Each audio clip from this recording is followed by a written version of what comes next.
منم همون پسر تعطیل شده. برام مهم نبود دور و برم هر کی بوده. یه نمه بارون گرفت منم تاج میبستم. گرگاش به هم دیگه پاس میدن هم. میگن یار بیکسان خداست، راست میگم. پس حتی خورشید وقتی منو دید رنگش شد کبود. انگار دنیا با من سر لج داشت، هرچی بود و نبود. سایه رفیق تنهاییام شب میرسید. نور چراغای شب فقط تنهاییمو میکشید. میگفتن گرگ باش، تنها باش. ولی کی میدونه تنهایی چه دردیه. هیچ دستی نگرفت دستمو. بعد میگن دنیا کافیه. گفتن گرگ باشم و باشم بقا. تو این جنگل چیزی نبود جز دوزه و صدا. پوستم خونی بود ولی غرم از فولاد. دستی نتونست منو خم کنه و هر فریاد. تنهایی تلخه ولی مزه زیادی رو داره. کسی نمیدونه مرده زنده ما الان کجام. آره چشام خیس بود ولی لبم میخندید به این دنیای وارونه. انگار تنها وجودم شده بود، تنها امید تو این شب دیوونه.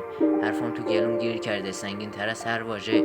زل میزنم به ستاره ها، انگار اونم بودن آواره. تو این شهر سنگی من یه الماس فرزم. برام جالبه با این اختلافات چجوری میزنه نبزم. من بیشتر تو این دنیا پرچم، تمرکز دارم روی مغزم.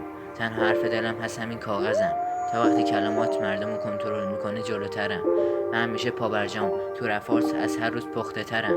اسمم رو گرگ زخمی بذاری روی سنگ قبرم. هر کی هرچی گفت میگفتم تقصیر خودم، حتی درک نمیکردم حرفم. من که بعضی وقت موقع از سرده بودم تحمل کنم بیش بکشم زجرم. یک آدمی که دستش بالا اومده از آب ولی تش غرقم. چیزایی که توش دیدم و ترکیده صبرم. جایی که بزرگ شدم میخوام ترک کنم شهرم. تنها چیزی که تو رفارس میمونه جاودان همین شعرم.